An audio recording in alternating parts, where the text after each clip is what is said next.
5, 4, 3, 2, 1. Let's go.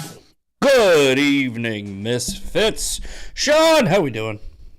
We're doing well. It's been a busy day today. Yeah, dude, me busy too. Couple days actually. Dude, I was I'm always like this, so it's not really anything different, but I was just like completely out of it and tired because I was like, I work fucking, when I'm working, I'm physically tired. And I know that you probably know this, but when you're physically tired, you're mentally tired too. So yes. I was like clapping back at Massey, and I was like, I said the dumbest shit, and it's like I said it so confidently, like I do everything, and it took me like 5 minutes where I was like, oh, you're a fucking idiot, because he said to, I think it was in replies to like Laura Ingraham, he goes like, we make the laws, and Trump enforces the laws. And I clap back. I go, that's the judiciary. And then I was like, fuck, no, it isn't. He's right. He's right. So I got to own that.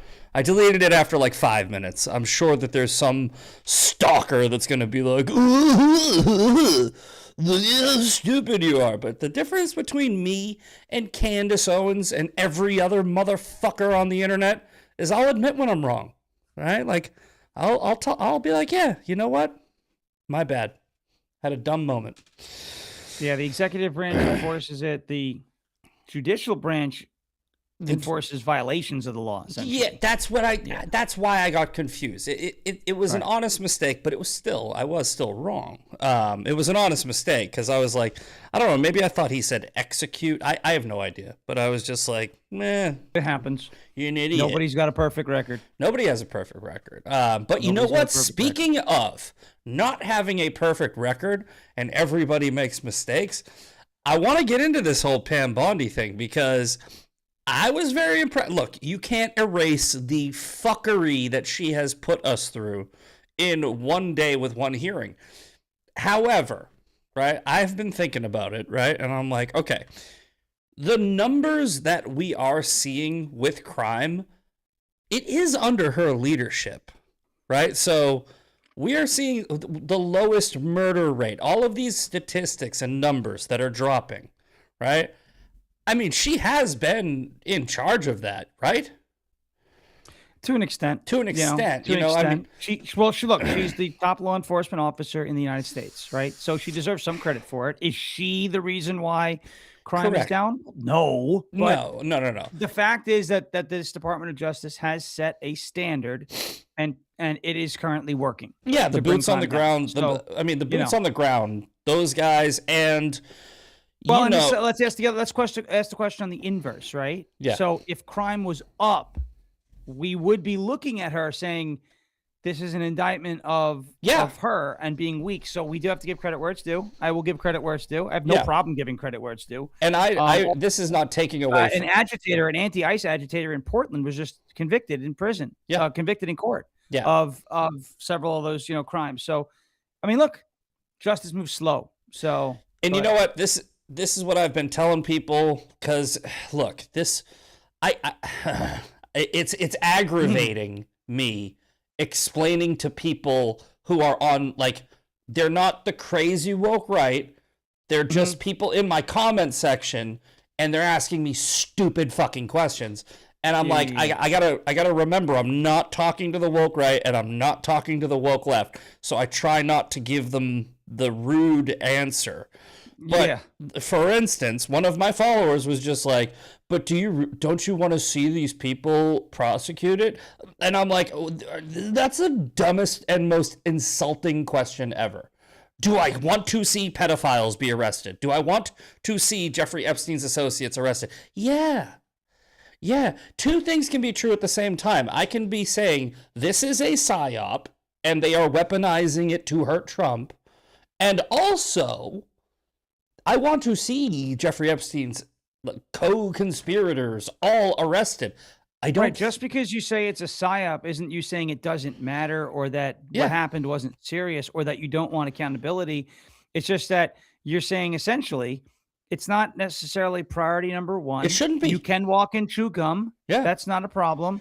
But, I don't even think this should be priority. I don't even think this should be in the top fucking 50 things of priorities. And that's where people will jump on you and be like, "Oh, you don't think pedophilia is a big problem?" No, I think it's a huge problem. That's why I think you should focus on the border and the fucking illegals who rape children, right? Like, what are the fucking... Look, what are the fucking rape statistics in the UK right now? I can fucking tell you.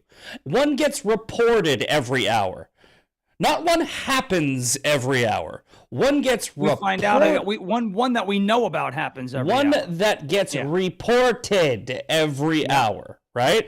And why are so many women and young girls getting raped in the UK? I mean, I think I can figure it out. It's their fucking immigration policy, and it's their soft on crime policy, and it's their woke shit policy. So, when you ask me what do I think is more important, finding out what 6 dickheads are on the list that Thomas Massie is fucking talking about, and honestly, they might not even be anybody, right? Because he's basically just saying, I found a name and I'm going to say the name and I want you to tell me if the person is actually one of the people that we should know. Like, it's so fucking dumb how people can't see how this is a waste of time and resources. Now, to answer the stupid fucking question of do I want to see this explored and do I want to see them go after all the people? Yes, right? But I made a post today, and you know me with my autism, I typed in and I go, how many hours? I asked AI, how many hours are in a month, right? How many hours are in a month? It's 720. Okay, in 30 days. 720 in 30 days. What's 6 million divided by 720? It's 8,333. Okay, so that means in 1 hour, to get the Jeffrey Epstein files out to you in a month, they would have to review 8,333 pages of documents, make sure that all of the redactions in them don't violate privilege, don't dox children, don't release anything to the public that they shouldn't know, don't interfere with ongoing investigations, etc. 8,333 in an hour. That's what Massie has and the Democrats have asked Donald Trump and Pam Bondi to do. Fuck you. And it's not just once, it's until you hit all the, it's crazy. And then it's damned if you do, damned if you don't, right? Yeah. So if they take their time and do it diligently, that's too slow. But then if they release them all too fast, it's like, oh, you doxed the victim. How dare you? But this is the thing. What is the rush, right? Because the files are there. Okay, they have them. Okay, the files are there. I just told you, if you wanted to try to squeeze a review, right? Like, and I'm sure that, yes, they've already reviewed them, they've already redacted them, they've already looked them over. I know, but when Congress enacts a law saying you give all of those to me in a month, they have to review them again, right? They have to make sure they are not delivering information to the public that will do one of 3 things. 1, ruin an investigation that's going to let a pedophile off the hook because you didn't follow fucking procedure, right? 2, dox a victim that does not want their information out there. They've already done that because of this pressure campaign, right? Or 3, fucking release classified or privileged information that's going to get the DOJ sued and tie up this administration in lawsuits that are unnecessary. So, do I want the information in Jeffrey Epstein files to be given to the public? Yes. I would not mind it if it is a slow drip over the next 4 years so that they can take their time and do it right.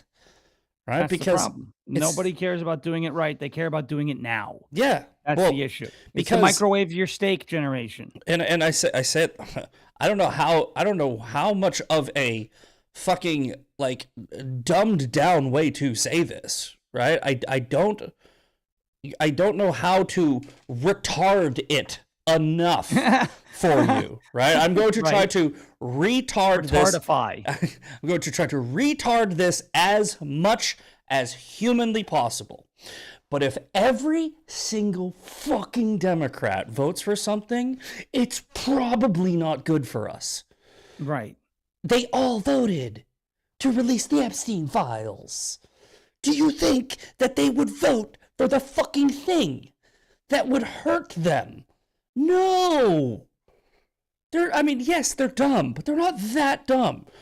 Like, look at the fucking, let's pull this up. Because they knew there was going to be nothing in there that was going to be anything. I mean, not that it's not important. People are like, what do you mean it's nothing? It's like, no. They knew this is the problem. Everybody is so emotional. I know. Today you saw it and you were posting about it too with Massey. And I was like, Massey just voted against bringing the SAVE Act to a vote. They're like, no, he didn't. Yes, he did. I said, no, yes, he did. I did not say he voted against the SAVE Act. I said he voted against bringing it to a vote. They're like, no, he didn't do that. He voted against this rule. I was like, it was included in a larger rules package that included bringing the SAVE Act to a vote. And people are like, well, he's just voting on his principles. That's not his job. No, his job is not to vote on his principles. Oh my God. His job is to vote by what the constituents say to do. You know, and did he ask them, should I shoot down the SAVE Act over this nonsense? I don't think so, because he would have gotten a rude awakening. So, you know what? Let's go to this post, because the same thing happened. The same thing just happened to me, right? I post this, right? And I go, when your principles cause you to consistently vote in lockstep with the party, blah, blah, blah, right? Yeah. And this is this is what I'm saying. These people don't actually read your posts, right? And look, right. I fucking literally posted.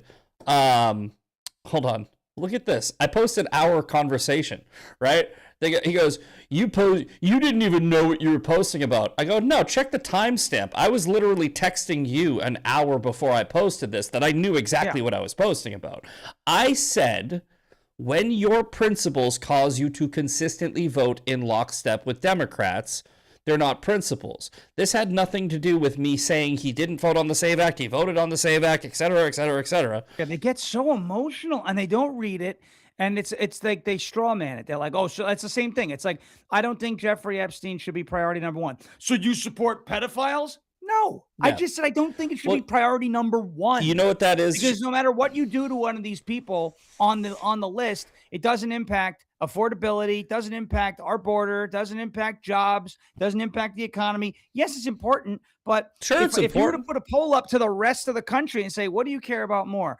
Lowering energy prices or Jeffrey Epstein, what do you think people are going to say? Oh, I guarantee. Right? Lowering energy prices. I guarantee you that is an 80-20 answer. At least 100%. That is at least an 80-20 and that answer. Doesn't mean that the 20% or the 80% of people think the Epstein stuff isn't important and isn't serious stuff.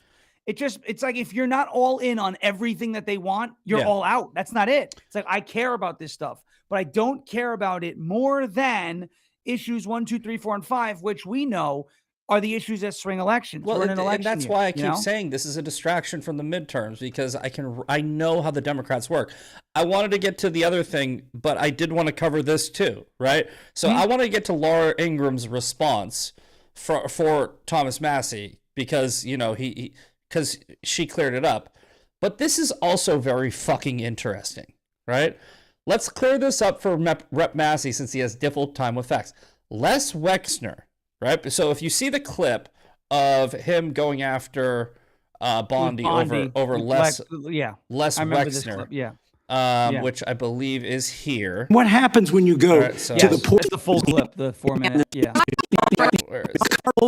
co-conspirator. Because he says, has expired. May she answer? And he's a hypocrite because he voted against. That's the wrong side. You know what? I'll explain it, because I don't want to go through 5 minutes. It's in that clip. I don't want to go through 5 minutes of video. Look, Massey said, okay, I want to give this to the audience. I want to set you guys up for this. In case you didn't see the hearing, right? Massey has been lying all through yesterday, claiming that he went to the DOJ and found something that they were trying to hide. And because he did that, they unhid it, right? That's how he framed it, which is not fucking true. They invited Thomas Massey to review the documents And they had already unredacted the documents. And they were like, here. And he goes, well, before I went in there, they were redacted. And then when I left, they were unredacted. And it's like, yeah, that's why they invited you, you dumb dickhead.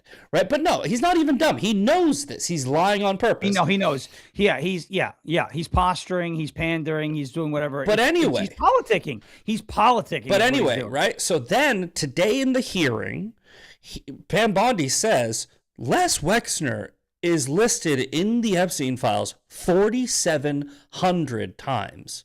And you're bitching about one redaction that we unredacted 40 minutes later because we didn't realize that we were, and this is the problem with rushing. If you rush it, they're going to be redacted. The DOJ is going to err on the side of caution. They're going to redact as much as possible, and then you can go, can you check this one? And they go, yep, okay, that one's fine. We weren't sure. You just told us to review 6 million pages in a month, so we just blacked out as much as we could because we don't, you know. And then they go through and you can refer the redaction to the DOJ and say, does this need to be redacted and why? And you can get your explanation. Yes, I mean, anyway, that's what a logical, non-emotional, non-Karen would do. Yes. You know? But anyway. But Thomas Massey behaves like he's the president of his fucking HOA. And he bitches about everything. It's unbelievable. Your grass is too long. I caught you red-handed. Okay. But she thinks Freely posted this. Les Wexner, listed in the files thousands of other times for over a decade, was redacted in a file that lists him as a secondary co-conspirator who already served a subpoena, whose attorneys were already working with the SDNY, and who there was limited evidence regarding his involvement. Given the entirety of the full set of facts, what would the redaction be protecting him from? Nothing, right? So even if, hypothetically, under Thomas Massey's crazy Candace Owens brain, right, they were covering his name up for a reason, it wouldn't have mattered. Like they weren't protecting him from anything. Like, so again, right? Again, Les Wexner, I don't know shit about Les Wexner. I've heard his name. I am at the point now where I used to care about this and now I don't. I'm at the point where if the Democrats like something, I don't like it. I'm at the point where I go to my default setting of if they do X, we do Y. So I'm at the point now, and I think a lot of people who aren't crazy are at this point too, where we're just like, you know what, dude? I don't care. Right? And it shouldn't be like that. That's my point. It should be we all care the right amount. Where we go, okay, look, guys, let's use common sense, okay? They just got in a year ago. They are extremely busy working for the American people. They are focusing on crime in cities. They're focusing on the drug epidemic. They got foreign trade. They got this plate and that plate. They don't have time to review, to take all of their energy and review 6 million pages of documents. Right. In a month, all right. Let's give him a year. It's the Department of Justice, not the Department of Epstein. Exactly, exactly. And by the way, I think that Massey is kind of telling on himself now, right? Because not telling on himself, but he's exposing how small this operation was, right? Because all that Massey has, all that the Democrats have done. I think that 20? Is that it? 20 was the number? 20 names, I think, is the number that okay. That what's his name? Massey said he had. Okay, Shawn, what number's bigger? Like 1,600 or 20? Because I'm gonna go with 1,600, Bob. I think I don't know. I think I might be wrong. Do I win the prize? Am I a millionaire now? I think that they've already arrested 1,600 pedophiles this year. Huh. But I mean, if it's not 1,620, I mean, dude, they're exposing the 764 network. Every time they do that, too. It's like, okay, so when they arrest pedophiles, it's not okay unless it's the pedophiles that you want arrested. Why are you protecting those other pedophiles? No. And look, you know what? I already know what their stupid fucking answer is. No, because you don't get it, because it's also about the corruption in our government and the high-profile people and and I'm like, okay, look. You're not going to have any argument from me that there is probably people in the government that are doing shady shit like fucking little kids. It's in Hollywood. It's in powerful places. And I'm not saying that we should not care about it. I'm not saying that we shouldn't go after it. I'm not saying that at all. What I'm saying is, why do we got to go after these ones? Right? You know who's not alive anymore? Jeffrey Epstein. You know who's already in jail? Ghislaine Maxwell. Right? Like, this network is kind of done, right? What you would probably, a normal common sense thinking person would probably want to do is proactively go over active networks that you're not posting on the fucking news every day, who have shut down their operation because the heat is too high, right? Like, I want to active, like, do you really think that if there were people that were, you know, connected to Jeffrey Epstein closely in the files and they knew that there was evidence in there against them, do you not think that they'd be running a fucking shredder 24 hours a day with the attention that has burning? Exactly. They have the Hillary Clinton bleach bitted 33,000 emails. We didn't find those fucking things, right? Like, we never read them. You think that this is you think that we're going no time to do it too? It was quick. It was a program. Boom, done. You think that we're gonna get this shit? Destroyed the hard drive with hammers. Yeah. So again, right? What I would do if I was if I really cared about sex trafficking, pedophiles, corruption in government, all of the things that they think the Jeffrey Epstein files will give them. What I would do is I would just focus those efforts. I would definitely care about all of those efforts, but I would be like, okay, let's get the people who don't know we're coming. Like, let's get the fucking. I mean, the element of surprise. Yeah, like fucking go after Adam. Fucking just post a fucking white van outside of Adam Schiff's house for a while. I'm sure you'll find a kid that he's gonna get fuck. Something. Yeah. You know, like, exactly. Yeah. Jesus, people, why do we have to explain this, right? Because, and look, this is the other thing. I'm losing faith in people, because I'm not just seeing it on the woke right. I'm not just seeing it on the woke left.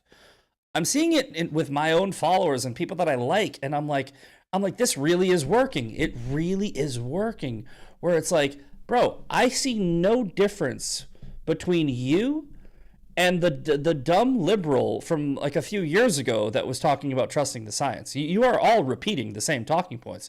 Like when you go, you're protecting pedophiles, that's the new, like, you're a Zionist. And before that, it was you're a racist. And before that, it was. We always say, this is why we're friends. It's so crazy. I'm watching you guys repeat Thomas Massey. You know he voted with Trump 91% of the time. No, he didn't. You're repeating that because it's a talking point. Right.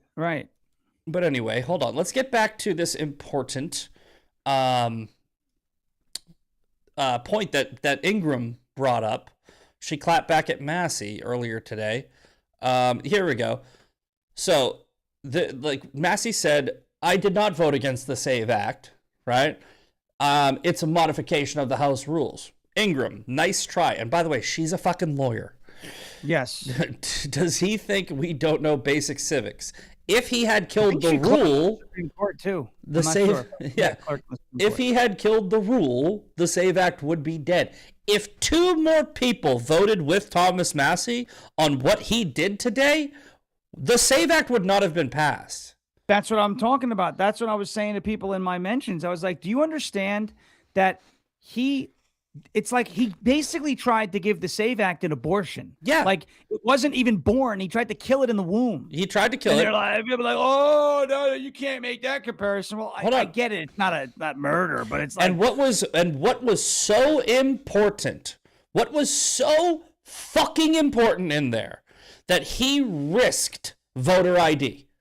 Oh, it's a procedural rule waiving the 24-hour notice for spending bills. Oh, right. No. Oh, if that happened, we would have lost our fucking constitutional republic, Sean. So then it becomes this. Then it's like, what's more? So I get you have principles, and I get you don't want to support these things, and I get it. But you have to, at this point, there's a gray area. You have to choose. It's called concessions. What is more important? It's called concessions. It's called. This is the way negotiations go. You do not get 100% of what you want at the negotiation table ever. It's ever. You're a football player. You're like, I'm a good quarterback. I want $40 million a year. You know the team that you're talking about. So you'll be like, we'll give you 30. And you somehow, some way find a deal. Maybe there's incentives. Well, it's like the art of the deal. It's like the art of the deal. This is why Trump goes in. Trump goes in with this crazy shit. Like, I want to buy all of Greenland. And then we get eventually. He gets Greenland to concede that, well, all right, we'll let you put military bases here, and he's like, great. And everybody goes, oh, Trump's not principled because he didn't stand by his original thing. Like, this is Thomas Massey's negotiation tactics: is if you don't give me exactly what I want, no. If I don't get 100%, you get 0%. That's his thing, and it's an anarchist. Oh my gosh, it's exactly what they are because. Look, we've been saying this every Wednesday for a while, and I've been, we both kind of keyed in on this. Traditional libertarians, like those who follow Ron Paul, those who will go back and cite like Jefferson and some of like John Locke and some of those, early founding fathers-esque libertarians. Those people, to me, are not the problem, right? No. Because Thomas Jefferson, John Adams, James Madison, our founding fathers, believed that a government should exist, right? But they believed that it should only exist if the people give that government the consent to govern, right? So it's an of the people, by the people. I had somebody in my mentions the other day, and he said, well, I'm anti-government. No government has the authority to exist. You're Antifa. No, yeah, that's what you are. You're because you're an anarchist. Yeah, that's what that is. And neo-libertarians, they're no longer the people who want small government. They want no government, and that's a difference. That's anarchy. Well, also, it's like these people also will say there's no two-party system anymore. It's a uniparty, and I'm like, if it's a uniparty, why is one side of it trying to stop Trump, and why is one side of it running the worst cities in America, and why is one side of it trying to cut your kid's dick off, and why is one side of it trying to open the border, and why is one side of it? No, it's not a uniparty. Right now, is the swamp on both sides? Yeah, but the party is not. Right. So look. I had some dickhead in the when I said something about how like Massey's like his principles are saying like I'm a constitutionalist. Like, look at this, right? This is Steve Baker. I like Steve Baker, but I don't think that this is fucking true, right? It's like the most common ploy of the blah blah blah is when unconstitutional crap is jammed in the page. Like, okay, so this is unconstitutional?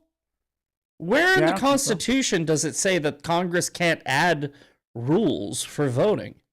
Right? This is not unconstitutional.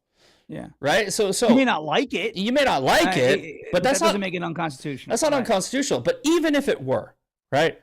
And it's not, right? Even if Thomas Massey really thought it was.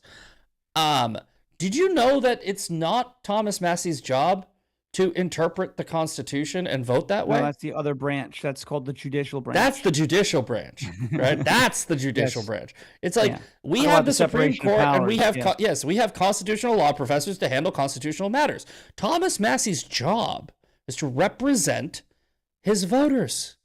His voters are in Kentucky's 4th district. They are a 80 to 90% heavily Trump district, and what he needs to do is he needs to be their voice. So not his voice, not Massey's voice, right? Massey should not even be thinking about what he wants. It was the same argument I make about Tom Tillis. When he sank Ed Martin's nomination, and he was like, I don't like the way he talked about January 6th. Who cares? I don't feel comfortable. I. Okay. Well, you sound like you're warming up for like a song, you know, me, right? You're getting like on key, right? Bro, no, you're not there to represent leather, you. Yellow leather. You red, yeah, like you're supposed to represent your constituents, not you. Yes, you take your opinion in there with the rest, but it doesn't trump what everybody else in your district is saying. Did you ask them? Did you confer with them? If they came back and you came back with a piece of data that said 75% of my district says no to Ed Martin, and you vote no to Ed Martin, I'm upset with your district. I'm not upset with you because you did your job. Sure. Okay? That's it. Yeah, and look, you can make the argument, right, that let's say you thought the people in your district would want to vote to, like, I guess, like, put in anti-gun laws or put in anti-speech laws, and you go, look, I have to go against my people, my constituents, even though I'm their representative, because I know that this is a clear violation of the Constitution, right? But somebody in the comment section was like, it actually says they all take an oath to uphold and defend the Constitution. Yeah, but that's his interpretation. Like, Massey not voting for voter ID because a procedural rule that he doesn't like is in the text is not him upholding and defending the Constitution. Right. He's putting forth. He's unilaterally making a decision. Yes. He's saying, well, I think this is unconstitutional, so I don't want to vote. I don't want to betray my oath. Yes, I don't want to betray my oath. And he's taking this sanctimonious, holier than thou, like, well, this is why. It has nothing to do with my consent. It's just that, it's against the Constitution. I'm not allowed to vote for that. Well, it's not against the Constitution. It's not. Just because you say it is doesn't mean it is. You know what else? The fucking Constitution says? Well, I mean, I don't know if this says it verbatim, but I'm pretty sure that the language is in there somewhere. Or it's like the people run this country, not you. Of the people, by the people. Yeah. So I think that's in the Declaration of Independence. Somebody in the chat just goes, Harmeet Dillon said it has taken 500 DOJ attorneys away from other things to handle the Epstein crap. Okay, let's do math. I love math. I love autism. We love math. We love it. This is your thing right here. So, here we go. Spin those wheels. So we have the number, right? This is the number. 8,333 pages per day, per hour, right? Now we divide that by 500. Right? That's 16 pages an hour, and that's if they work 24 hours a day. And that's if all 500 of them literally don't sleep, right? So, if in 1 month, if 500 lawyers did not sleep, right, they would have to review, and so let's just make the number higher. It's like, I don't know, whatever, 20, 30 pages a day, right? They would have to review and redact 30 pages a day for a month straight if they did literally nothing else. And it's like, it's a stupid thing. It's a stupid thing to do. You don't take DOJ attorneys who could be working on more important things and you just bring all of them over into one department and be like, well, Massey and the Democrats just passed a law and they said that we have to get this out to the public in a month. So I guess we're all going to work 19 hours a day and review this shit, and we got to get it out to the public. Like, so you see what this is why they did it. This is why every single Democrat voted to release the Epstein files. Right, because they knew what was in that law was not realistic. So they knew that in a month they would be able to say they're covering something up. And that's exactly what they did today. That's exactly what they said. That's exactly what they said today. They go, can you believe you doxed a victim? And I was like, What have I been saying for the past month? I said Massey will not be happy until he doxes every single Jeffrey Epstein victim, because that's what they want. And I'm not guessing on this shit, right? His behavior today proves that I'm right, because he was hoping that they would dox a victim. He was hoping that they would make a mistake. He was hoping that they would do something. And instead they go, we're not going to give you all 6 million. We got 3 million done. Here you go. And then what did they say? Well, we told you to give us 6. Okay. Then Pam Bondi's like, all right.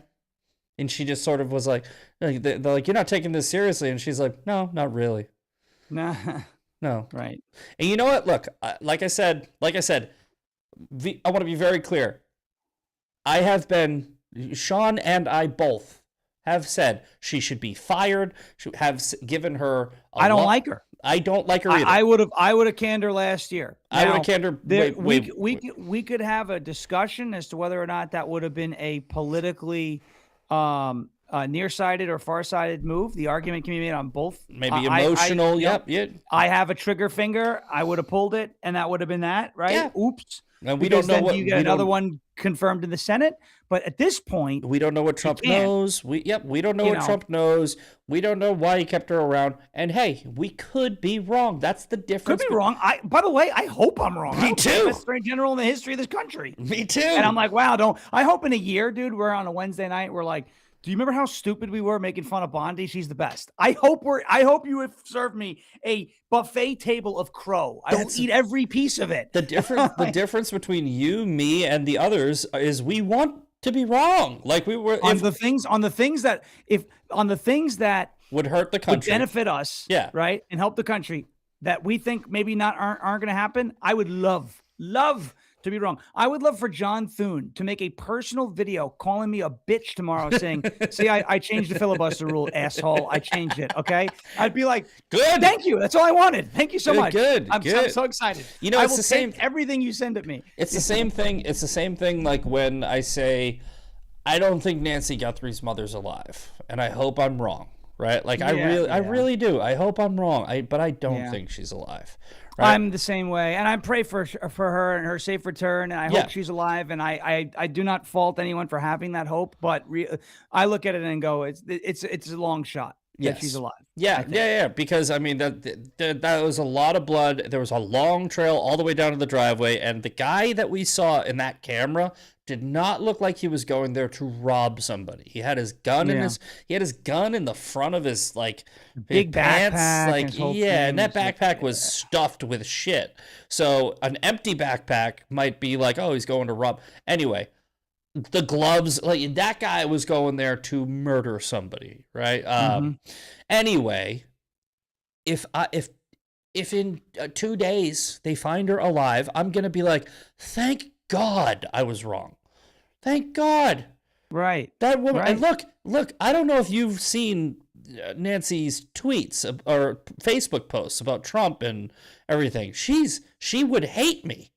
Right. We were talking about that this morning on my show, and I was talking about that with Brennan off air. We were just like, I don't agree with Savannah Guthrie's politics, but I don't want to see her mother, her 84-year-old mother, kidnapped, tortured, and murdered. Well, I mean, I'm not a leftist. Look, I don't even know. I don't know if I should even read them because I don't want to be disparaged. I will. I'll fuck it.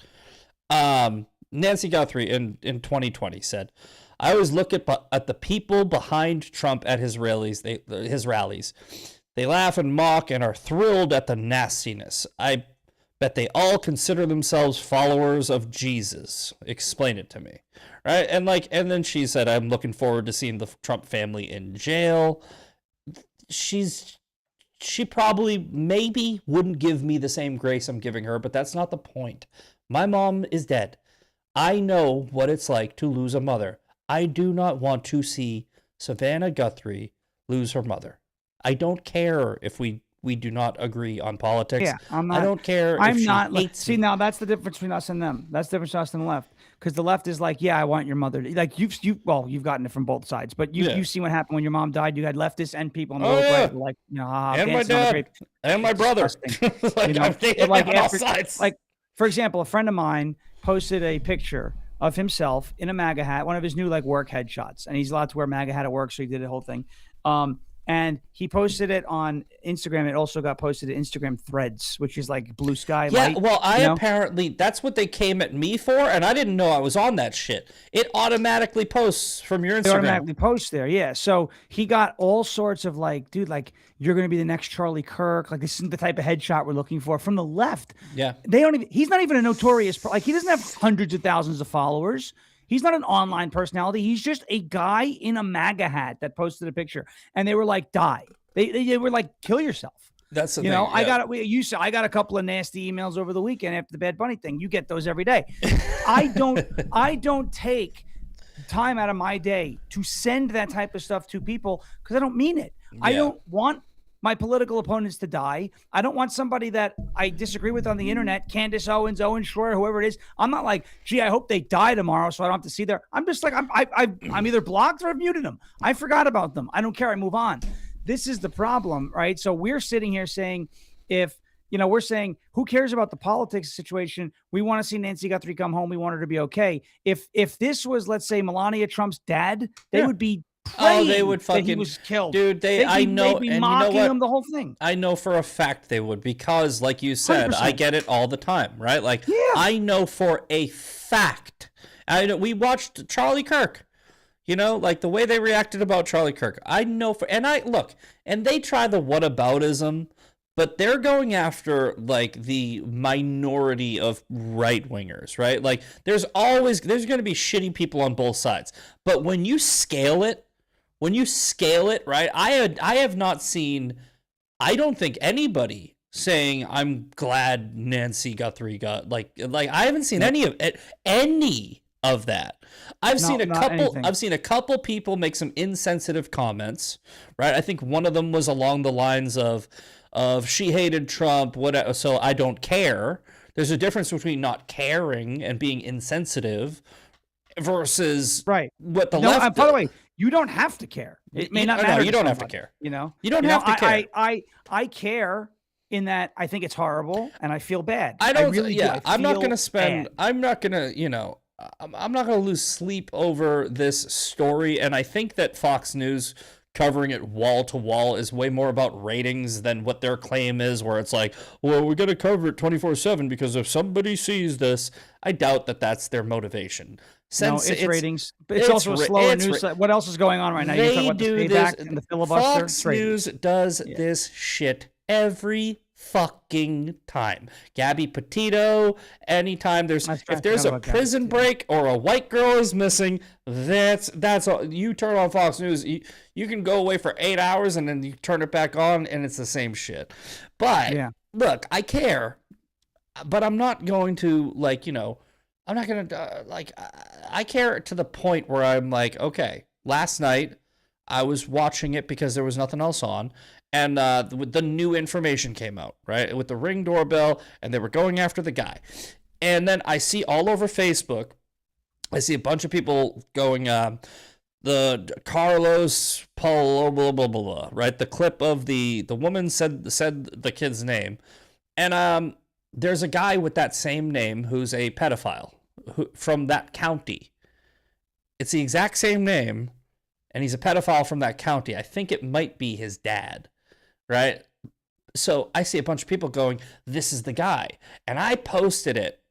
I reposted somebody and I go, I haven't confirmed this, but that's definitely the guy's name. And then, like I said, 5 minutes later, I just go, wait a minute. I'm going to delete that because I just violated the Bongino rule. Right? Like I just went, even though I covered my tracks and I said, I haven't verified this, that's not good enough. I didn't know if it was true. So then, sure enough, 10 minutes later, 15 minutes later, I see people, they're posting a bunch of different pictures of him. There's that guy 0 Hour who was fucking with me. He doxed him, he doxed the kid, and fucking wake up the next morning. It wasn't not only was it not the pedophile, but it wasn't even, it was nobody. It was the guy, it was a fucking Amazon driver. Yeah. So because of the new media and the sensationalism and the shit that people are trying to push out, where you got to be first. You don't have to be right. You just got to be first. I bet you that family of that kid is getting death threats and calls right now to this day. Oh, I bet. Because they all think that he's a pedophile. And look, they call me a pedophile. I've never done anything. Grok called me a pedophile, so I get it. Literally death threats every fucking other day, because that's the world we're living in. We're living in this world of social media, social justice warriors on both sides. This is why I don't like 0 Hour. I know a lot of people like him. I do not like him because he doxes people. And I'm like, yeah, we can't have doxing. It's what he does. And there's a bunch of right wingers that are like, yeah, you go get him, and I'm like, no, fuck you. And it's the same reason I don't like. Same reason I don't like. It's one thing if you send the information to authorities, you don't make it public. Yeah, but you're publishing it because you want the views, right? Right. If his whole page was, I'm not going to share the information with you, but I found the identity of this person and sent it in to the authorities, that would be one thing, right? Like. It's like, I'm a private detective. Send me what you got. You're going to have to trust me because I'm not going to give it to you, but I did give it to the authorities. That would be one thing. But now they want to publish it. And this is another reason why me and Laura Loomer don't jive, because she does some good things, but she's also a fucking crazy person who tries to get into people's personal lives. I don't think that you should know anything about somebody that they didn't give you. Does that make sense, right? Like, yep, it does. I do not think that you should know anything about somebody that they did not offer up on the like. And I'm not talking about, oh, you said it 10 years ago on your Facebook and I went and found it. No. That's stalker shit, right? Like, it's public information. That's an excuse. If I haven't told you my name, right? If I just called myself Misfit, right? And you replied to me, your name is Zach Bonfilio. I go, fucking how the fuck do you know that? Right? Because you went off of my page, you went and found my name, and then you called me by my name. That happens to me all the time, right? My name's on my Instagram. I'm not hiding from anybody. I'm just saying there is a big difference between, I guess you could say, like, journalism, right, which is what they call themselves, or journalism, or what 0 Hour claims he does, which is what's it called, investigative reporting, and what you guys are doing. What you guys are doing is social justice warrior shit, right? You're using your platforms to find out personal information about other people so you can publish it online for one of many reasons. So, well, unfortunately, it incites a mob. That's what it is. That's the reason you don't do it. That's the reason you do not do it. And whether it's not a physical mob at your house, it doesn't matter. You start flooding people with emails. You don't know what that's going to do to people. I mean, Milo. Somebody in the chat goes, Milo. Exactly. Fuck Milo. Right? Yeah. Like, look. Yeah. Milo just took down Sarah Schaefer and Sarah Schaefer, maybe. Might as well. Freudian slip, maybe. Sarah Stockton and Elijah Schaefer. Now look, those are two scumbags. I'm not going to lose a moment of sleep over it, right? Their personal lives were put online, all right? And they will come out and they'll be like, well, that's not cool. And then you know what? It's right. They're right. It's not cool what Milo did. Again, I'm not going to feel bad for them because everybody in that story is a bad guy. But Milo's also a bad guy, right? Like, Milo is also the guy who secretly recorded people, posted it on the internet, texted them, pretended to be friends with them, and then dropped it out there for clout. And he wasn't trying to save anybody. He wasn't trying to, he wasn't trying to protect the sanctity of marriage. Well, one thing he's only trying to do is frauds. He's trying to save himself all the time. Milo's number one concern has always been and always will be Milo. Yes, exactly. And that's just how he is. I don't like him. I don't trust him. If he says it, I give it the dog hearing a weird sound thing, is that really right? That's me with Milo. I don't like the guy. And there's, he did great, fine, but just because he did one good thing does not mean he's a great baseball player, right? A guy hits a home run tomorrow, but he may hit 210 the rest of the year. Just because he hit one walk-off homer doesn't mean he's the MVP, And that, unfortunately, they used to do this with Rogan all the time. Yeah. They were like, oh, Joe Rogan, he's a conservative now. And I'm like, nah, he's a Bernie, bro. Not really. They're like, oh, he's free speech. And I'm like, okay, but like, that doesn't mean he's a conservative, right? Yeah. Like, he says he thinks Michelle Obama would be a good president. I don't know any conservatives who think that. Well, it's like no disrespect to anybody who listens. Yeah. I'm not taking anything away from his success. I'm just saying he's not a conservative. I'm not going to cancel him. I listen to Joe Rogan sometimes. It really is like very rare. I like his. This was years ago too. He actually has come further to the right. Yeah, recently, no, he has. And I like his. Like years ago, I was like, he's not a conservative. That's not me saying I hate him or I want to cancel him. I'm just saying he's not a conservative. That's all. I like his conversations with like other comedians. Like Bert Kreischer is a fucking great episode, right? Like, and I like the episodes with Theo Von. You laugh, and then Theo Von goes and gets political, and you're like, ugh. It's like, dude, can you fucking stop? But like Andrew Schultz did the same thing. Andrew Schultz like came to the right, and now he's going far left again, right? Where it's like listen, look. You guys are fucking comedians, and I get it. I'm a tile guy. What am I? Who am I? I'm better at this than you. I like that's the thing, right? It's like they're speaking out of their ass, and their job is like public entertainer as comedian, right? And then they're making podcasts where they're literally monetizing it and making it a job, where they go, "I'm going to give my opinions on politics." This is the same thing that actors do when they talk about politics. They're not really involved like we are and educated like we are. They don't put the work in like we do. They are comedians moonlighting as like these political commentators, and they're not. And if you want to have an opinion on politics, like fine. Sure. But don't come to me and be like, did you see what Dave Smith, like as if Dave Smith is some sort of like measure or intellectual standard. Like he's not. Okay. Like he's a at best, lukewarm comedian? I don't even know. He's not good. I told people, I challenged people to send me a bit from Dave Smith that would make me laugh. And the only one that was even kind of funny was I think it was something about Trump and Elizabeth Warren or something like that. And it was barely funny. Like it was not even, it was kind of funny. And I'm not saying that just because I don't like him. I cannot stand Theo Von's political stance.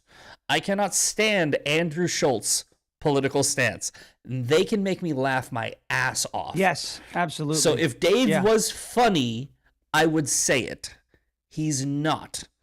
It's like the same thing with music, right? Like I listen to the Red Hot Chili Peppers. They're liberals, but their music I like. Yeah. So it's like, but the Offspring, they went way off the left, bad, off the rails, crazy. But I still listen to their music because I like their music, right? But then you have like Three Doors Down. They were based. Yeah. Unfortunately, we lost the lead singer, which I had no idea that he was so Christian too.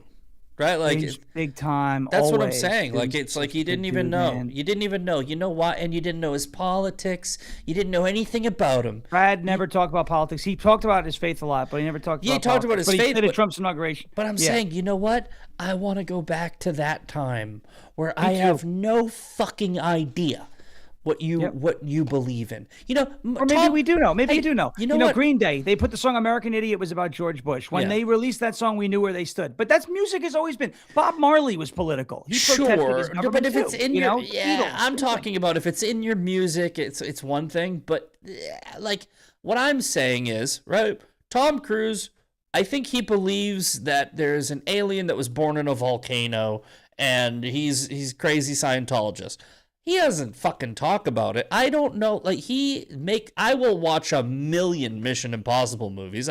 Because he's a great actor and he does his own stunts. And I'm like, dude, I'll watch that, right? And that's cool. Yeah, I don't agree with I remember Mark Wahlberg was in an interview talking about how he wouldn't do a movie with him because he's a Scientologist. So he said it in like a coded way. He's He's like, he believes in the other guy. I believe in Jesus. Nah, he believes in the other guy or something like that. Like I think he was referring to the devil, and that's fine, right? And Mark Wahlberg, it was one of those things.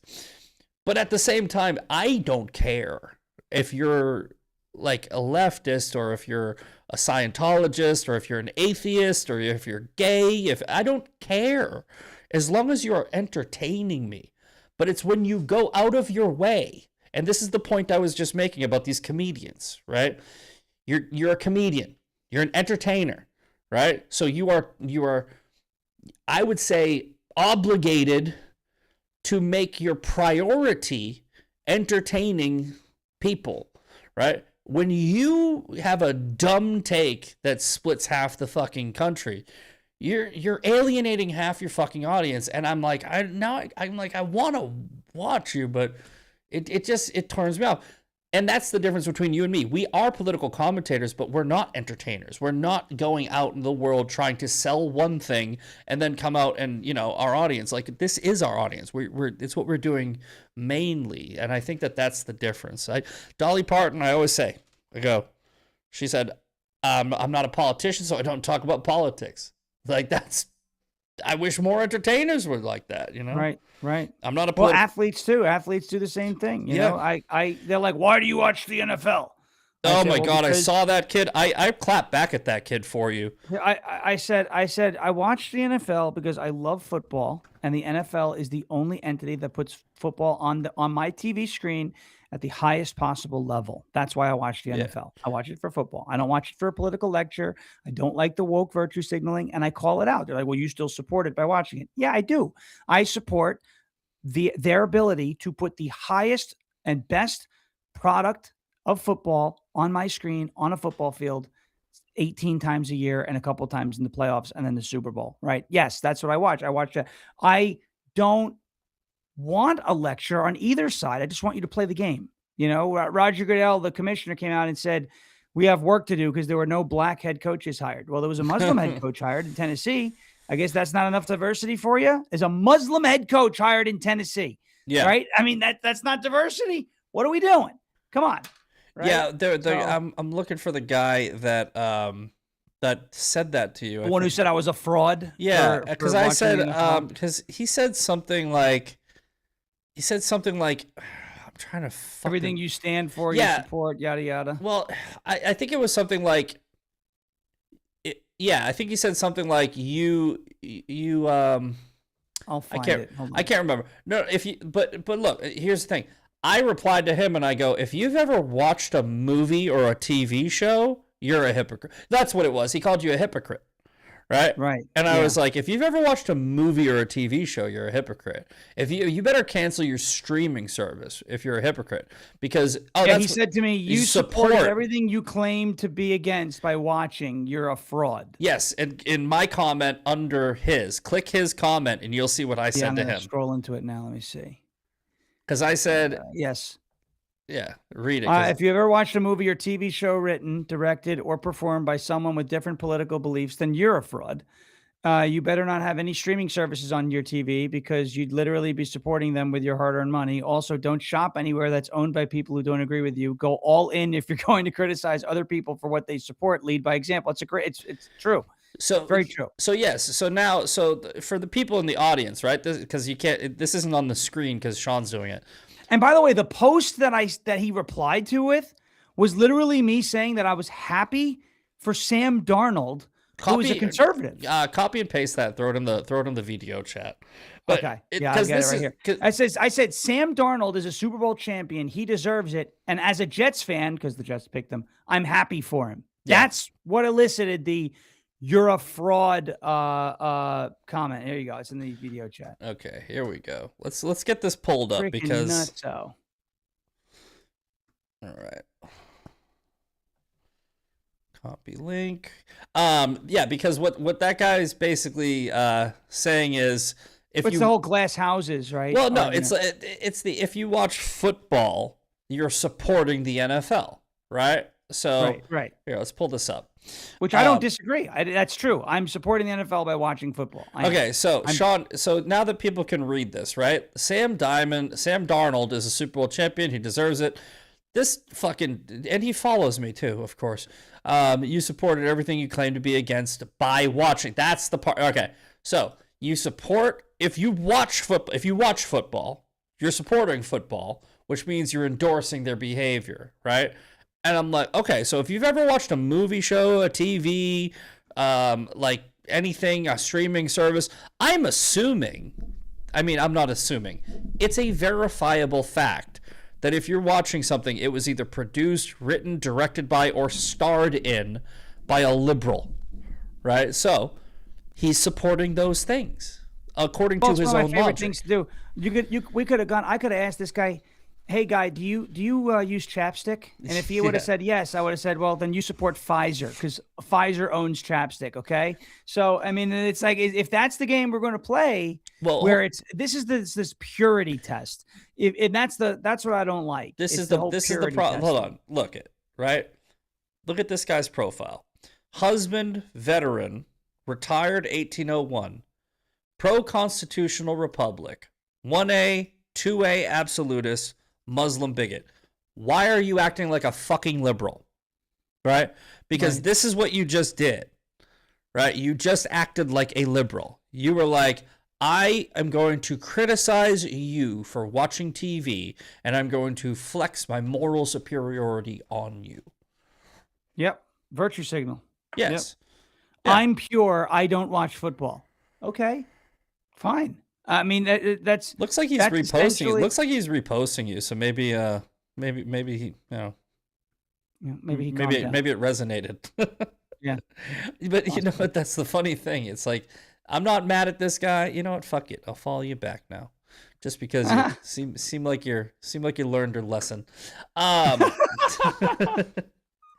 But no. And look, when I call out my own side, right? I don't think that guy's woke, right? Probably not. Maybe. No, I don't think he is. I don't think he is. But when I'm calling out my own side on the woke right, I'll often see people who are not woke right, but they will make that argument. This is like what I was saying earlier. When somebody's like, yeah, but don't you want to see the people who rape kids get arrested? I'm like, yes, of course I do, right?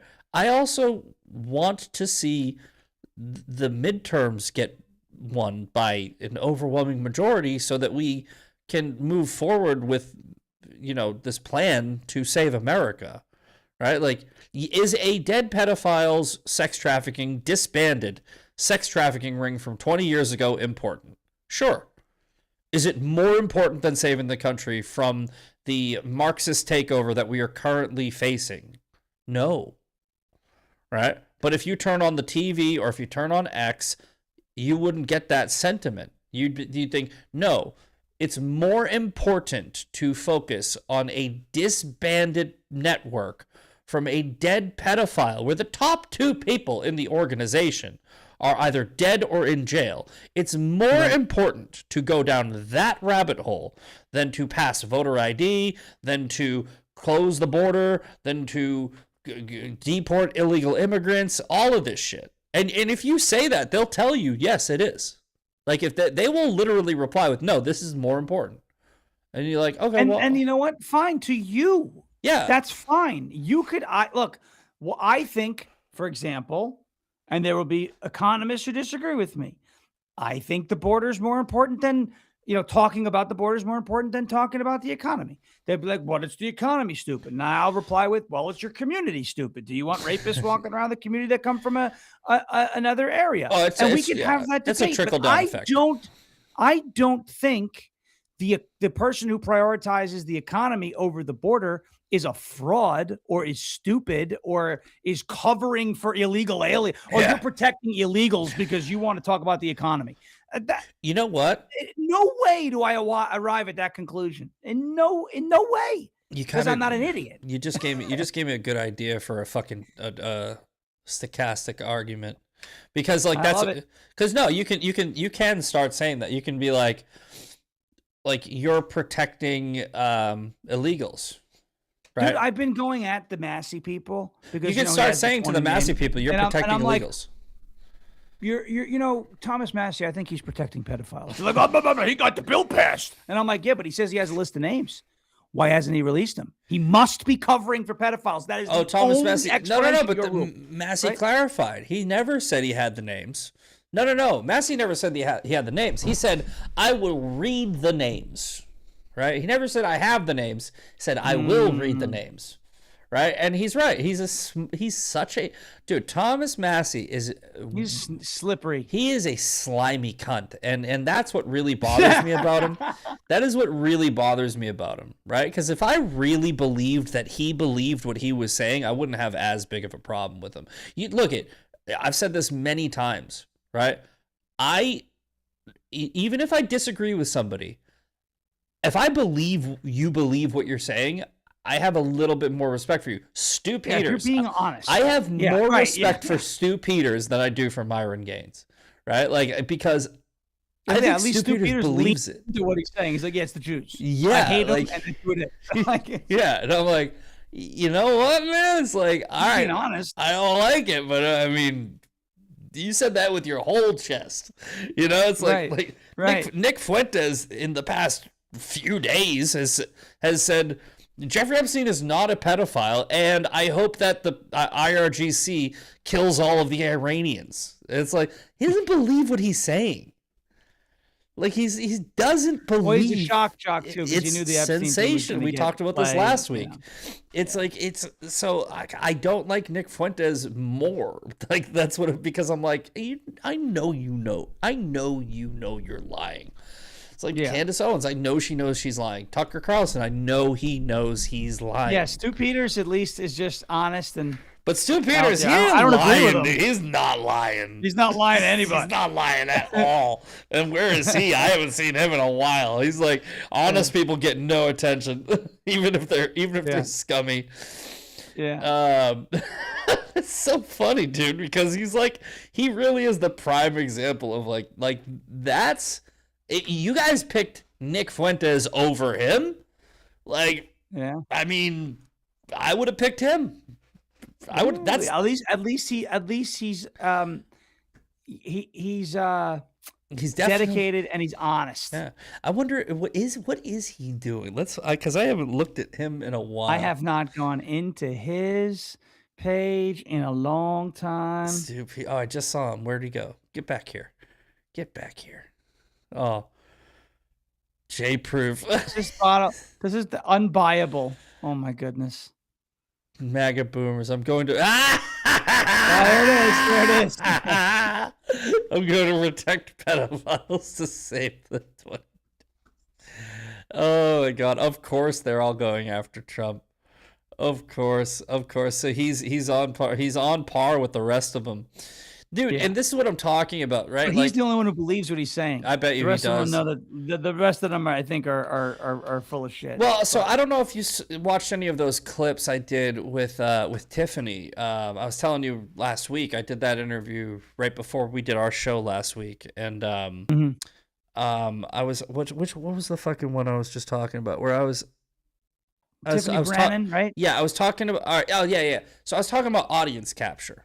Right, and I was talking about how here's how I believe this works. Okay, the psyop goes like this. This is how I think it works. It doesn't matter who it is. Russia, North Korea, China. Somebody goes, we're going to do a psyop. Okay, and it's like, okay, Israel's committing a genocide. Okay, so you have the bots, the sock accounts, and the NPCs that will flood somebody like Candace Owens' comment section, Tucker Carlson, Nick Fuentes, Megyn Kelly, all of the people that they know are very invested in audience capture. Okay, so those people are like, we care about views, we care about likes, we care about clicks, we care about engagement. That's how we make our money. Our incentive is views. Our incentive is engagement.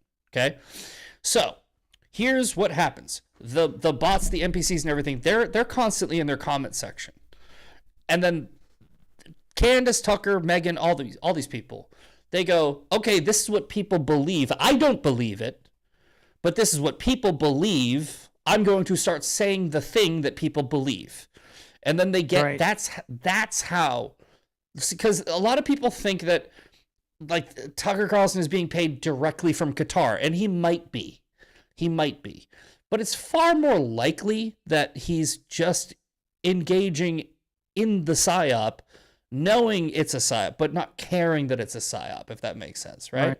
Where he's like, it's like, because it actually makes perfect sense with Candace Owens, because she started off as a woke liberal, right, who ran a doxing website, and then the tide started turning with Trump, and she came over to the Trump side because her audience was going to be Trump supporters. She's literally just an opportunist, right? So she's an opportunist who goes, this wasn't a psyop. This was a natural audience capture. So she naturally followed audience capture. And then what happened, right? She started getting into the anti-Zionism psyop, and she went and audience captured her way into conspiracy theory land. And conspiracy theory land is full of bots and NPCs, but they're also full of real crazy people who are also their own audience capture people. And it's like a natural progression. So I think that's how they do the psyop, right? They're really just going after people who are easily manipulated. And then, now you got the big ones who are like audience capture people, but then you have the people like Stu Peters, right? And you have the dummies like Jake Shields, Myron Gaines. Those people are not smart enough to methodically go after an audience. They're narcissists who are like, I really believe this. I really believe this because other people said it, right? So there's people that are audience capture, and then there are people that go, this is what everybody's saying, so it must be true. So those are the two different kinds. That's what I think is going on, and that's how I think I think that the woke right is a psyop designed. It's definite. It's constructed to do exactly what it's doing. I think you're right. I think that's the primary purpose of them investing all the time to prop it up and astroturf it online, you know? Yeah, I mean, it is astroturfed. It's the same thing. Israel's committing a genocide, right? It's like fucking, okay, right. How many of the audience capture people are calling the thing in Iran a genocide, right? None of them. None of them. That's a good point. Because their audience isn't saying it.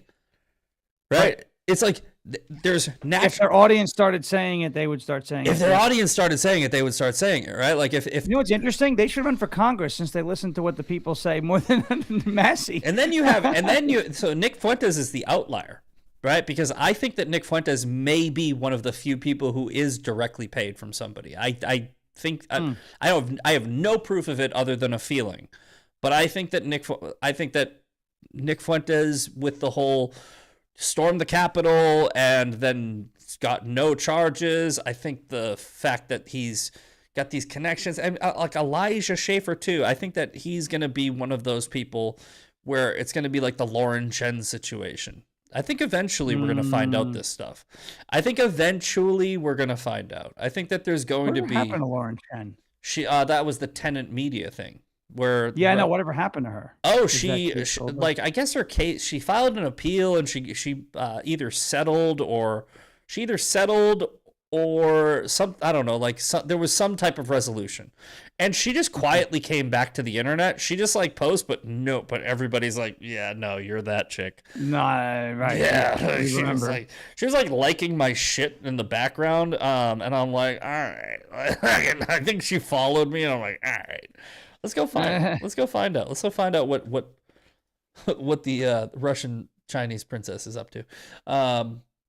Russian Chinese princess. That's funny. Where is it, Lauren?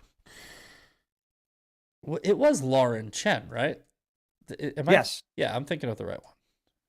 Yeah, Lauren Chen. Oh yeah, no, I am following her. Yeah. Who is that other Asian bitch? I can't even remember. Tiffany Fong. That's the one. I unfollowed her. Yeah, 1 hour ago. If your child's see, she's just posting regular shit. Yeah. Fun fact: Zuckerberg's wife Priscilla Chan. Any relation? Oh no, different vowel. Chen, that's a different, yeah. Chen. Vanna White just put the wrong vowel on the screen there. She's got a lot of engagement on this post. What is her following? Oh, she's still got 623,000 followers. Dude, she must be shadow banned because I haven't seen her at all. Or she must be in her own algorithm.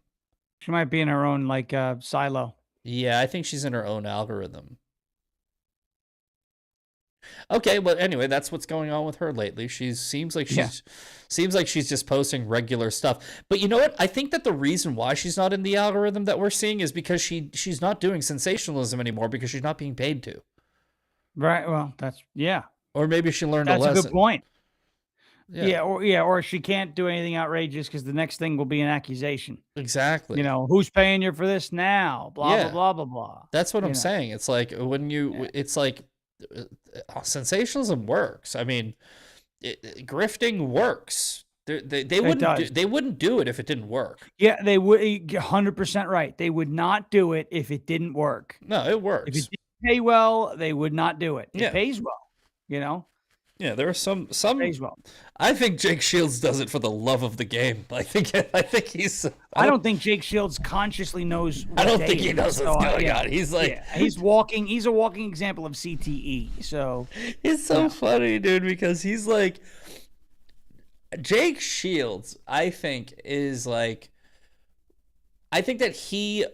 I'm trying to think of it. Like, I'm trying to articulate this as I'm thinking of it. But like, I think that he believes what he's saying, but I don't think that he knows what he's saying. If that's what.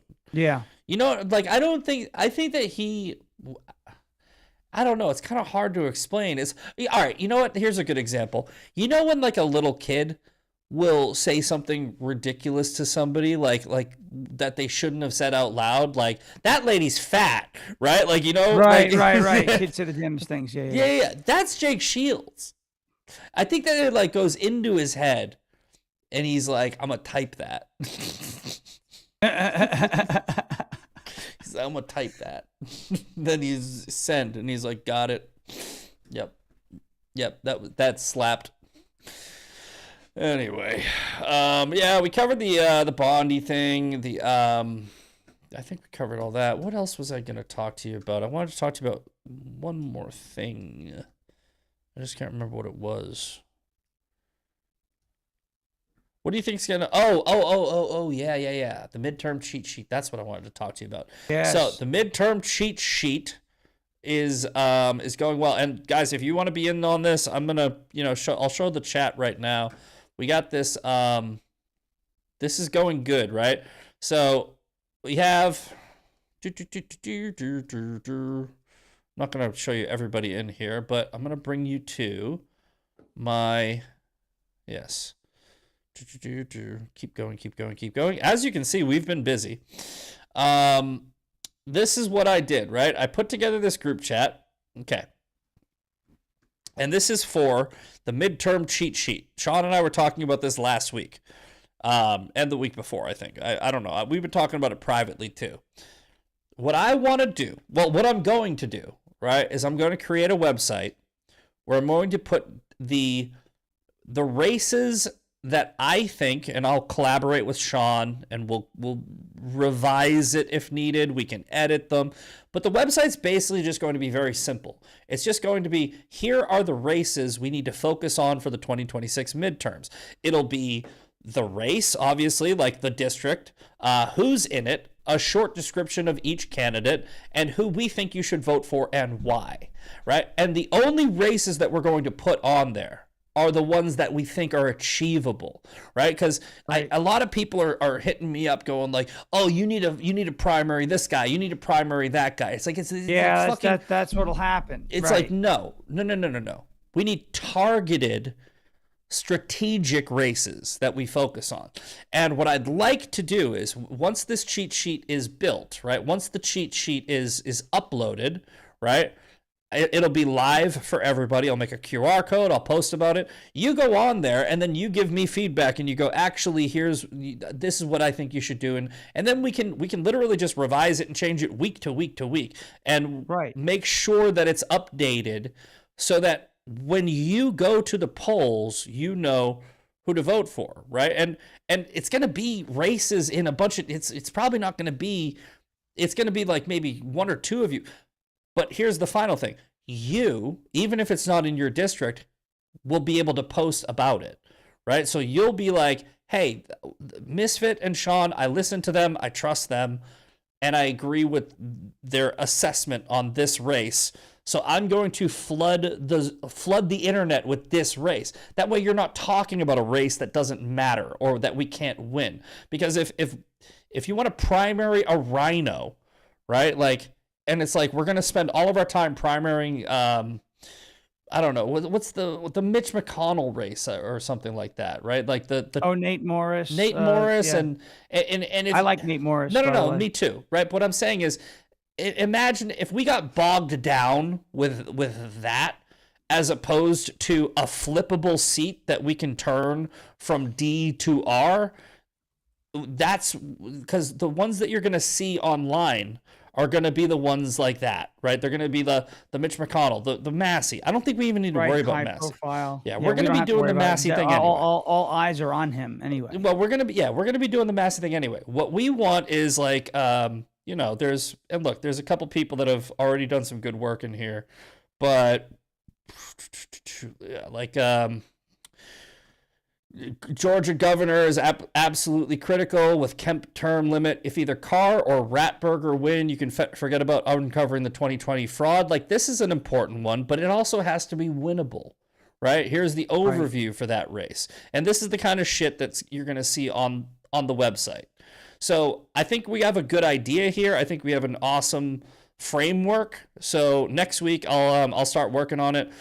People are already sending me spreadsheets. I got to review those. I'm going to make my own spreadsheet. I'm going to send it over to Shawn, and et cetera, et cetera. But once the midterm cheat sheet is live, your job is to flood those races on the internet, because I'm hoping that there's maybe 10 or 15. I'm not talking about 80 different races. Right. We need to stretch yourself too thin. Yeah. If there's a race that's already looking like it's going to win, precision strikes. Yes, precision strikes. Exactly. So that is going to be the project for that's going to be Project 2026. Our own little thing. Yeah. So stay tuned for that. But Shawn, what do you think of that? What do you think of, like, do you have any ideas? Because I haven't really spoken to you. I haven't been bothering you about it. But like, anything to add on the idea front, the framework? Well, I think that's the way you're going to approach it. We're going to approach it targeted and kind of hyper focus on 10 to 15 races, because you look at how thin the majority is, that could decide the midterms, right? Exactly. New York 3 and New York 4, I think we should definitely, I'm familiar with both areas. Yeah. LaPetrie is in New York 3, and I'm not sure who's running in New York 4. Those are the two Western districts on Long Island. They went red in 2022. Mm-hmm. Santos in New York 3 and D'Esposito in New York 4. He was a bit of a disappointment. And Santos, look, bad stuff how he got there, but while he was in Congress, was good. So, the Republican Party shouldn't have kicked him out. What we want to do, the right way. What we want to do is, like, you want to look at the race. Like, we want to, all right, that's a suggestion for a race that we could put on there. We want to just go research, okay, how are both of them polling? Can we actually flip this seat if we started putting, the word out on it? I would tell you, in New York 3, where Mike LaPetrie is running against Tom Suozzi on Long Island, as I'm very familiar with that district and worked on campaigns in that district, that race is absolutely flippable. Okay. It's flippable. But here's what also I was doing the other day. Let's go to Perplexity. And this is, just a simple prompt, but you'll see what I mean in a minute. Perplexity. What are the races for 2026 midterm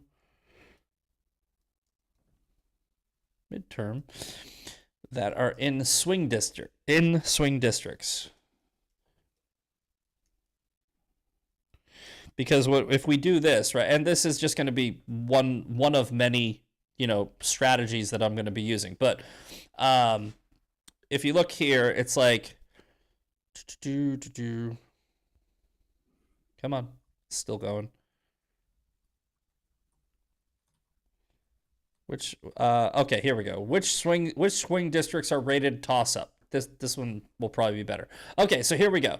Okay, so from the visible portion of the 2026 House races, and this is the type of shit that we're going to do, but we're going to make our own. AZ1, competitive suburban Phoenix, Scottsdale. AZ6, California 13, California 22. This is what we want. So we want a list similar to this, but we want to make it even smaller. And we want to be like, look, we got 15 races that you can flood the internet. You can tell your friends. You can even, like fucking, I don't give a shit. You can start texting people. Like you fucking find out what the fucking, get the phone book for fucking the district and just start randomly texting people. I don't care. But I know it's not going to be a big thing. I'm not a huge creator. Sean's not a huge creator. This isn't going to be like a turning point thing. But I'm tired of seeing people talk and not do shit, right? So I'm just going to do whatever I can. And this is just what I thought that I could do. It's just a little action, and it's getting involved instead of just bitching online about how everything's over. Yeah, the dooming is just, it's like you mentioned, it's a demoralization campaign. That's what the point of that is. Yeah, is to be like, it's over, so why even bother? Yeah. We're demoralized. It's one thing to demand accountability or to push for better results or to suggest ways to do things. It's another to be like, that's it. This didn't go the way it was supposed to go. Why don't we just throw our hands up? Like I always compare it to sports, right? Yeah. But like baseball, if you fail 7 out of 10 times, you're going to the Hall of Fame. You're a 300 hitter, right? So like, and I'm not saying we want to fail 7 out of 10 times. This isn't baseball, so we should have a little bit of a better batting average, right? But like, you can't expect every single thing to be a win. And if you lose, it doesn't mean the season's over. Yeah. Well, right. What have I you still have a winning record. What have I been saying for over a year? I say we need to stop making every issue a single issue, right? Because it's like if you say I want this or I'm not voting, and then you say I want this or I'm not voting, and I want this or I'm not voting, and so you're just never gonna vote. It's like, look. Like the Epstein files, it's like, I'm not voting for Trump if he doesn't find the smoking gun in a 6 million page document in the next 30 days. It's like, I'm not going to vote for Trump if he supports Bibi Netanyahu. I'm not going to vote for Trump if he strikes Iran. I'm not going to vote. Maybe it sounds like you just don't want to vote for fucking Trump. Like, so right. It sounds like you already made up your fucking mind. Why don't you stay home?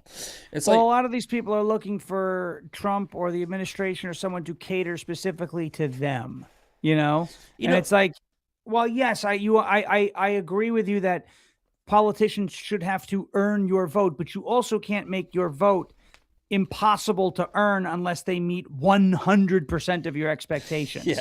Right. Yeah, exactly. Well, it's my problem with Massey is like, look, I think that I'm very open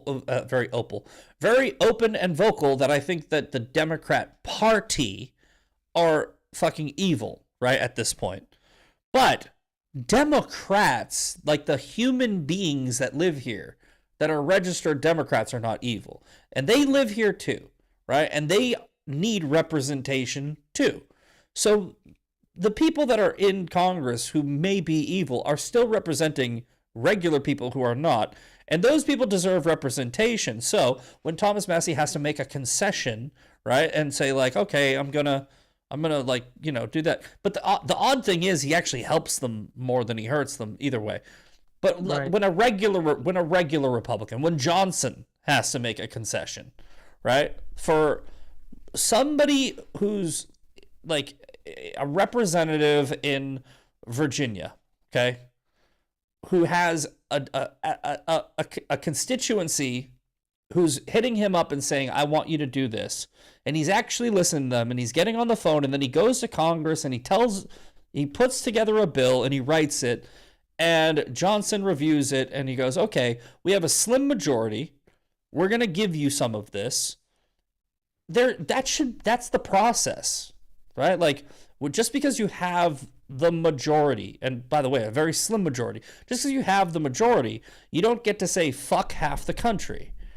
So I agree with that, right? That there are people that are hardliners, and I think Massey's a bad example for this because I don't believe that he's doing it out of principle. I think that it's all that. But if there was a hardliner like Massey, who's like, we don't give them anything, I think that's also wrong.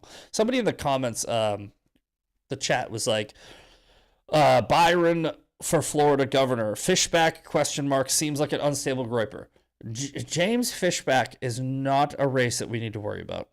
Okay, That is not anything. We do not. Byron Donalds is going to be fine. It'll be Byron. Yeah, that race is not a serious race. That is not going to be on the midterm cheat sheet. James Fishback is not a serious candidate.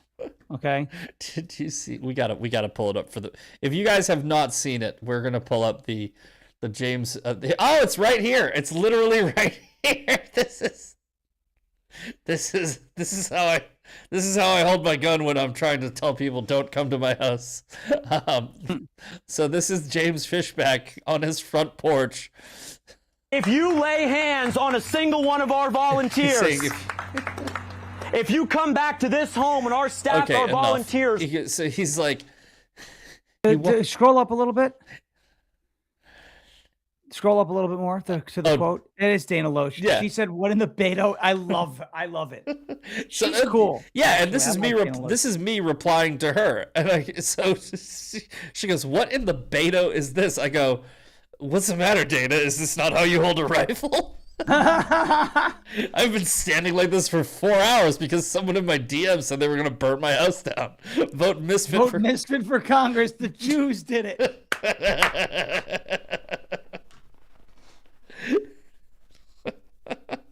Dude, that's good. And so, don't worry about James Fishback is the moral of this story. It's he's a clown. He's like, it's like Valentina Gomez, right? It's like there's a new social media class, influencers who want to get into Congress.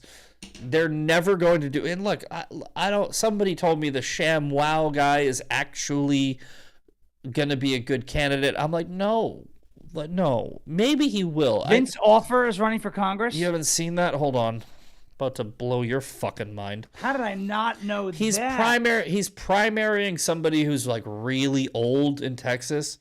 Okay. But dude, look, if he was just if he was just running, that's one thing. What you know his name? What's his name? Is his Vince Offer? Is his slogan, "You're gonna love my nuts"? It's very similar. It has to be. Very, very similar. This is his political campaign, against Shawn. This guy. Stop having a politician that's worse than Biden. That's discretionary. There we go. Sorry, I just went full screen. Politician that's worse than Biden. Wow, that's actually him. That's discretionary funding. Instead, vote for me, a guy who's not half dead. I'm going to soak up the swamp, clean the house, and pick up those liberal tears at the same time. I'm going to slap. He's being clever, but I'm going to slap chop. I'm going to slap the nuts out of the woke. I'm going to slap chop the nuts out of the woke. So look, guys, does he have a point? Right? There's this really old guy in Congress, and but do we really want to do this? Like, do we really want to do this? No.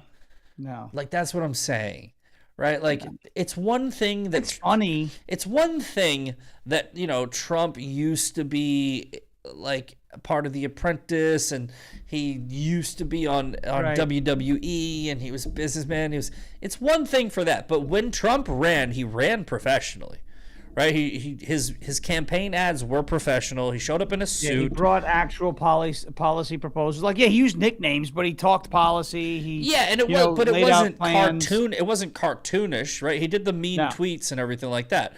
But whatever. You take that and compare it with Valentina Gomez, who she's a clown, dude. She's like, she set up a dummy and shot him in the head and said, "I'm gonna kill illegal immigrants." It's like, dude, no. Slap chop guy, no. James Fishback, no. If of those three, I'd probably support slap chop guy first. I would support slap chop guy out of those three, Yeah. Seems like a nice guy. Wasn't he also? Didn't he also get busted for like drugs or something? He got the shit kicked out of him by a hooker or something. That's what it was. Yeah. Like, it was like, oh, did he? No, he got his ass kicked. So I would say not going to put that one on the midterm cheat sheet. I just think that we need to get serious because we're getting attacked from multiple fronts, right? By a multitude of very weak enemies. But when you combine them all together, it's a challenge, right? Because we have the woke left. They're fucking nothing right now, right? They got nothing. They literally have nothing to run on. What's their policy? Who's their candidate? Right? They don't have any. Right. But we also have the woke right. Also nothing, right? Yep. Nick Fuentes is a fucking, like, nobody takes him seriously. Tucker Carlson, everyone knows is going crazy. Candace Owens, already done, right? And then we have the grifters, the influencers. We also have the fucking ShamWow guy and Valentina Gomez. Right. We have this. We have so many multiple fronts, and by themselves, they're not big problems. But that's the point. They want to spread you out. And Dan Bongino talked about this. Thank God he's back, because he really does. He just gets his finger right on the pulse. He gets his finger. You are not kidding. He gets his finger. I feel like my day-to-day is close to normal again.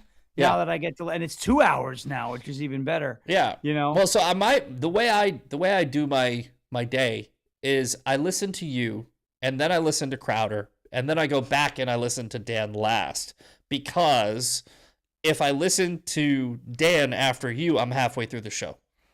Whereas I listen to Dan when his show is done. I usually listen to it audio because I have it on while I'm working out or running or just kind of driving or whatever. But what I love about it is we're on at the same time, and there's a lot of times where we'll use the same material. Yeah. And I'll be like, but you can't accuse me of copying them, right? Because it was the same time. Well, so that happens. I'm like, that means I'm on the same page, which is great. That happens to me. You know? That happens. I haven't been doing the show much lately because I've been working, but we'll bring it back. We'll bring it back 3 days a week when I can. I just got to get through this job. I would notice that and by the way, you guys know my show's not scripted or pre-planned, right? But I would go and I would read the headlines for the day, for just the news, and then I would watch Steven Crowder, and it's like, I just said all this shit, right? Like, and it's like, so like Crowder is more of a news of the day as well, right? Yes. And but with Dan, I don't think I've ever said the same. Well, I probably have, but you know what I'm saying? Like, Dan has his finger on the pulse. So what I was about to say is, he has this, like, right away, he comes back and he goes, noise versus signal. Noise, yeah. Right? Noise versus, he has this really genius way of making. That's an old adage, signal and noise. Bannon used to do that too. Yeah. It's a good analogy. And fucking Bannon, dude. Yeah. You know what the fucked up thing about Bannon is, if that's true, right? If the whole Epstein ties have any legs, which again, I don't know if they do. It's definitely not a great look, but if it is true, it would kind of make sense why he did this pivot to anti-Zionism, right? Mm-hmm. Because think about it, right? Think about if he thought that the jig was about to be up, it would be very opportunistic of him to get on the side of the people that are about to start screaming about the Epstein files. Yes. And he did. And I'm just saying, that's Steve a Bannon's weird not coincidence. a stupid person, that's all I'm going to say. That's a weird coincidence that he pivoted to anti-Zionism right before all these people, right around the time all these people started screaming about the Epstein files. I'm not saying that he did it. I'm just saying that he definitely pivoted. Oh, you look. Oh, you're just asking questions. I'm just saying. Just asking questions. I am insinuating. I do not ask questions. I will. I don't know enough about the Ben and Epstein thing. I know he's been there were some ties that were uncovered. I know that. That's all. You know what? And Pam Bondi, I don't. But again, I mean, he could have just known that Epstein had money and utilized him for that, and that's fine. Look, I mean, if you knew, if my mechanic is a meth dealer, but he changed the oil in my car and turned my check engine light off, it doesn't make me a meth head. Right. No, so you could have known. You could have known Epstein, and you could have, even been friends with Epstein. And it's possible you didn't fuck a kid or know what he was up to. That's a fact. All right. Like, I'm not about to pull a Nick Fuentes and say he wasn't a pedophile. Like, no, he was. He's evil. Right. Like, No, he's Epstein, evil. Every person that ever met him or hung out with him, not evil until we can prove it. But Pam Bondi did a good job today. They tried to cut her off. Like, that's the thing that Thomas Massey went full mask off today with was he asked Pam Bondi a question, and then as soon as she started answering the question, he goes, "I'm reclaiming my time." And it's like, dude, that's the left. They're the only ones that do that. That's what Maxine Waters did. They're the only ones that do that. Because they literally are the only ones that do that. No, but somebody was doing that to Pam, and said that well, Les Wexner had ties to Epstein. Did you ever ask him about his ties to Epstein? And Pam Bondi goes, "What do you mean by ties?" Like, that's a good question. What do you mean by ties? Because if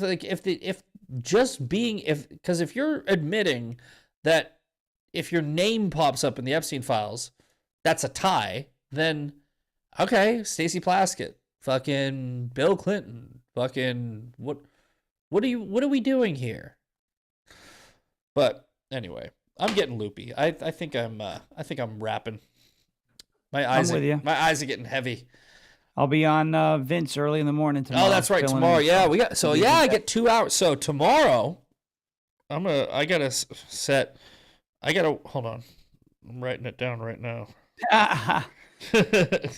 I'm writing it down because I'll forget. I have filled in on there before, but never live. The other 2 times were pre-recorded. Oh, so really? Tomorrow's going to be live. Oh, okay. Well, that's good. It's going to be live, which I'm excited about. So tomorrow, guys, so here, if you guys want to do what I do, you can do what I do, but I'll tell you exactly my plan for tomorrow, because I usually go to work at 9, so I'm getting ready around 8, and I leave at 9. So I listen to Shawn in the car, and then I get to work and Shawn is still on, and then I jump to Steven Crowder, and then so I go from 9 to 11, right? Yeah. 9, 10, 11. 9 to 10, 10 to 11. Yep. So Steven Crowder's 2 hours, right? So I go from 9 to 11. 9 to 12. And then from 9 to 12. Yes. I go from 9 to 12, Shawn Crowder, and then from 12 to 2, Bongino. But now it's going to be 8. 8? Yeah. I'm adding an extra 7 to 8, because it's 8 o'clock Eastern. So it's 7 to 8 tomorrow Central. And then my regular show goes from 9 to 10. Oh, so there's an hour gap in between your 2 shows? There's an hour gap. Yeah, Graham Allen is on at 9 on Rumble. Okay, so your show, I'll probably just do the replay of your show at 8 and then just roll into your other show. But you get 2 hours of Shawn tomorrow if you watch Vince. For those of you who are willing to, and I'm gonna have to say it's probably gonna be a lot of the same material 2 times. Yeah. Because but there'll be a little bit of a different I know, like if I had to do 2 shows like that were my shows, then it would literally be the same show twice, because that's what happens when I have to prep like 4 hours of radio in the morning, and then I have my 5th hour is LFATV. Well, it's just basically the 4-hour radio show condensed. I used to watch I would listen to Bongino's radio show after I would watch his show, and it's the same exact show. Yeah, it's just extended. It's literally the same material twice. But there's nothing you can do about that. It's news of the day. Right? Yeah. So it's like if the news hasn't changed in that time, you're not gonna. It's the news. It's the news du jour. Right. Exactly. You guys are great. Thanks. Oh, thanks, Dr. Mimo. I usually don't shout out YouTubers, but I'm gonna shout you out, Dr. Mimo, because you're nice. We love finding Mimo. I usually only it's Mimo, Meemo. Well, that's fine. Finding Mimo. We're good. Mimo. Mama Mimo. Mimo. Oh, red leather, yellow leather. All right. Red leather, yellow leather. All right. I really am fucking loopy. You ever work so much you feel high? That's me. Mm-hmm. I've been there. All right. All right. Let's do the shout outs. But like we were just saying, watch Shawn tomorrow on Vince on the Bongino Report. Then take an hour break. Watch him again. Maybe I will work. Maybe I will be here at the same time. Go to work. Maybe no. I meant to say. Oh, I'm gonna work. I am really fucking tired. All right. Okay. Blah blah blah. All right, but yeah, watch Shawn, and then if you see me, I'll be here. If not, I'm not here. Anyway, we got Brennan Farash, beautiful Brennan Farash, Shawn's wife. I'm not fucking. I'll shout you out to Matthew Clark 7596 because I know that you share a lot of my shit on Instagram. But both of you YouTubers that just got a special shout out. We don't usually do YouTube shout outs. It's for Rumble people only. That's the reward you get for being on Rumble because fuck YouTube, right? Fuck YouTube right in their YouTube hole. Emerald Sonic 78, Shelly Rose 777. We got Susan K. Spencer.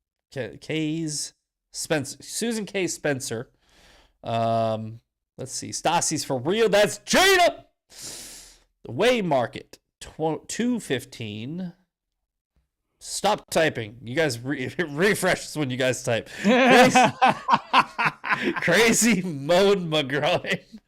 Lotus 8 Lily. Let's see here. 508J Fisher is in the house. The Silver Talon.